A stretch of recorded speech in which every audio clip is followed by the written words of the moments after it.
नमस्कार, news NCR में आपका स्वागत है। मैं हूं प्रताप चौधरी। आज हमारे साथ एक ऐसी यंग डायनामिक पर्सनालिटी हैं जिसको अपना क्षेत्र तो क्या पूरा शहर जानता है उनके कामों के लिए, उनके काम करने के तरीके से हिसाब से। अगर उनका कोई काम अटक भी जाता है तो वो उसको बड़े ही साधारण तरीके से एक काम को निकलवाने की कोशिश करते हैं प्रशासन के थ्रू। तो आज हमारे साथ नरेश नंबरदार जी हैं। नरेश जी नमस्कार। नमस्ते भाई साहब। नरेश जी, काफ़ी आप चर्चाओं में रहते हैं। आप बहुत यहाँ के फरीदाबाद के 40 पार्षदों में सबसे यंग हैं आप। तो आपके जो काम करने का तरीका है, अगर आप मान लो आपकी कोई फाइल अटक जाए तो आप अपने ही पार्टी के और प्रशासन के खिलाफ आप आंदोलन पे भी बैठ जाते हैं, चाहे वो कोई भी किसी भी तरह का कार्य हो। तो कैसे इन सब चीज़ों को मैंने पहली बार आप पार्षद बने, कभी पहले का कोई आपका राजनीतिक बैकग्राउंड नहीं है, तो कैसे, हाउ डू यू मैनेज?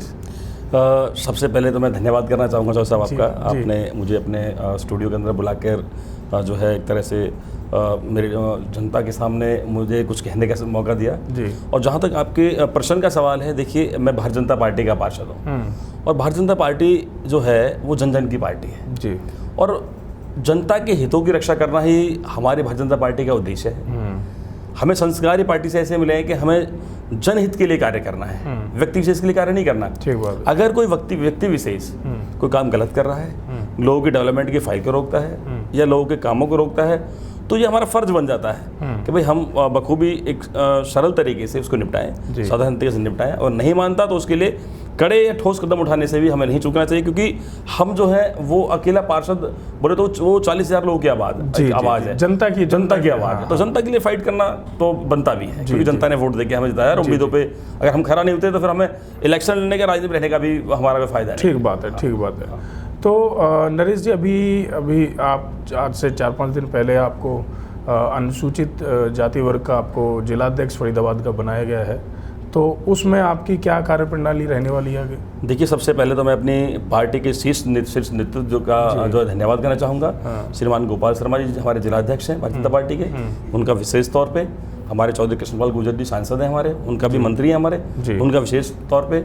और जितने भी हमारे संगठन के जितने भी लोग हैं, हमारे राइस नगर जी हुए, विपुल जी हुए, या और जितने भी हमारे जो यहाँ के मंत्री हैं, MLA हैं, त्रिका बहन जी, मूलचंद शर्मा जी, जितने भी संगठन के हमारे लोग हैं या नेतृत्व के, उन लोगों का विशेष तौर धन्यवाद है कि उन्होंने मुझ में ये विश्वास जताया कि मैं अनुसूचित जाति के जो मोर्चा का जिलाध्यक्ष बना करके मैं अनुसूचित जाति को मैं भारतीय जनता पार्टी के साथ खड़ा कर दूंगा और भारतीय जनता पार्टी के अंदर वो अपना हित देख पाए, उसके लिए मुझे नॉमिनेट किया।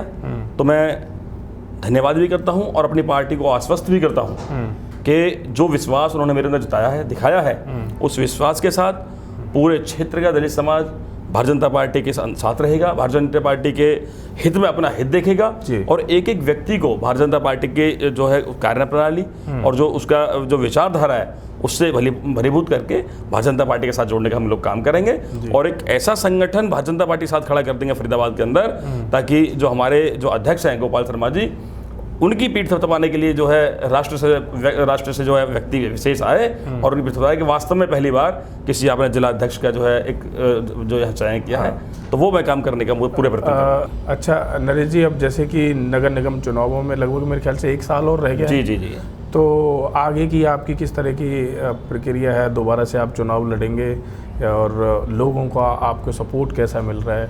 और आप अपने दर्शकों से, हमारी दर्शकों से, अपने जनता से, अपने क्षेत्रवासियों से आप कोई अपील करना चाहें?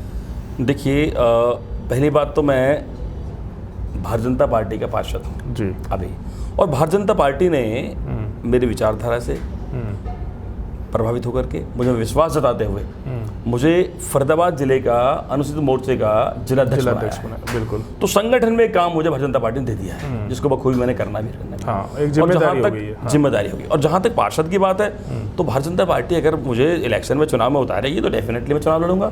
हमारी पार्टी जो है ये ऊपर से तय होता है किसको चुनाव लड़ना है, किसको नहीं लड़ना। तो जो पार्टी का आदेश होगा उसकी जो है उसका जो स्वागत किया जाएगा, चुनाव लड़ा जाएगा। और जहाँ तक मेरे क्षेत्र की बात है, तो मैं अपने मुँह से कोई बात कहूँ तो वो हल्की लगती है। आप मेरे क्षेत्र में भी भी जाएं, लोगों से परिचित हों, लोगों को देखें। देखिए मैं नहीं कहता कि 100% लोगों को मैं खुश कर पाऊंगा, ठीक, मुझे इतना पता है कि मैं अपनी टेन्योर में 5 साल के अंदर मैं इतना काम कर जाऊंगा कि लोग मुझे याद करेंगे कि नरेश नंबरदार एक पार्षद हुआ था और भारतीय जनता पार्टी सरकार थी, भारतीय जनता पार्टी सरकार के अंदर उसने बहुत काम किया इस क्षेत्र के अंदर। और जहाँ चुनाव की बात है, तो जब भारतीय जनता पार्टी मुझे आशीर्वाद देगी तो चुनाव तो वन साइड चुनाव रहता है भारतीय जनता पार्टी का। आप किसी भी सीट से लगा लीजिए, भारतीय जनता पार्टी का चुनाव वन साइड रहता है। हमारे सारे पार्षद चुन के आएंगे और अभी जो है ना पूरी तरह से भारतीय जनता पार्टी की जो है जो छवि है वो जन जन के दिल और दिमाग में बहुत अच्छे से है। पर नरेश जी देखिए, अभी हाल फिलहाल में ये किसान आंदोलन का आप चल ही रहा मुद्दत देख ही रहे हैं कि काफ़ी बड़े लेवल पे अभी भी किसान बैठे हुए हैं धरनों पे। और फिर एक तो एमएसपी का था, फिर उसके साथ साथ में ये एसवाईएल का भी मुद्दा चल रहा है कि भाई पंजाब हरियाणा को पानी नहीं दे रहे जी। तो आपको कहाँ तक लगता है कि सरकार किसान के साथ में तालमेल क्यों नहीं बिठा पा रही? देखिए सरकार कौन है जी, सरकार भी तो लोग हैं जी, बिल्कुल ठीक। सरकार में भी तो किसान के बेटे हैं जी जी, किसान के बेटे सरकार में भी हैं, किसान के बेटे फौज में भी हैं, किसान के बेटे पुलिस में भी हैं, किसान के बेटे वर्कर भी हैं। ठीक बात है। जो इस सिस्टम को चलाते हैं, जो सरकार चलाते हैं, वो भी तो किसान के बेटे हैं जी जी। तो किसान के हितों की रक्षा करना हमारा नैतिक जिम्मेदारी है, हमारा दायित्व बनता है। और हमारी सरकार के जो शीर्ष नेतृत्व के लोग हैं, चाहे वो हमारे आदरणीय अमित शाह जी हैं, चाहे हमारे जो कृषि मंत्री हैं, चाहे नड्डा साहब हैं, हमारे स्वयं हमारे आदरणीय प्रधानमंत्री श्री नरेंद्र मोदी जी ने स्वयं प्रॉपर मीटिंग चल रही है। और जो किसान के जो किसानों की तरफ से जो नेतृत्व करने की क्षमता जो लोग हैं, उनके साथ बैठ के प्रतिदिन कोई ना कोई सॉल्यूशन निकालने की जो बारी है, बैठक चल रही है। और मुझे ऐसा उम्मीद है कि बहुत जल्द किसानों को अपने विश्वास में ला करके कोई ऐसा फैसला दिया जाएगा जिससे सरकार और किसान साथ साथ खड़े होंगे और स्वागत के साथ दोबारा से नए सिरे से एक भारतवर्ष के अंदर किसानों को जो है क्रांति के रूप में उभरेंगे। और किसानों के हित के साथ भारतीय जनता पार्टी खड़ी है, किसानों से अलग पार्टी नहीं है। चलिए नरेश जी, काफ़ी हमने बातें की, कई मुद्दों पर हमने चर्चा की और बहुत अच्छा लगा आपसे मिलके। और आपको पुनः जिलाध्यक्ष बनने पर आपको शुभकामनाएं हमारी तरफ से। तो ये थे हमारे साथ नरेश नंबरदार जी, जो कि वार्ड नंबर 28 के पार्षद हैं और आगे भी वो चुनाव लड़ेंगे। और आज उनसे हमारी कई गरम नरम बातों पर चर्चा हुई, किसान आंदोलन से संबंधित हो, चाहे उनके क्षेत्र में उनके कार्यों को लेकर हो। तो बहुत अच्छी हमारी चर्चा रही आज की।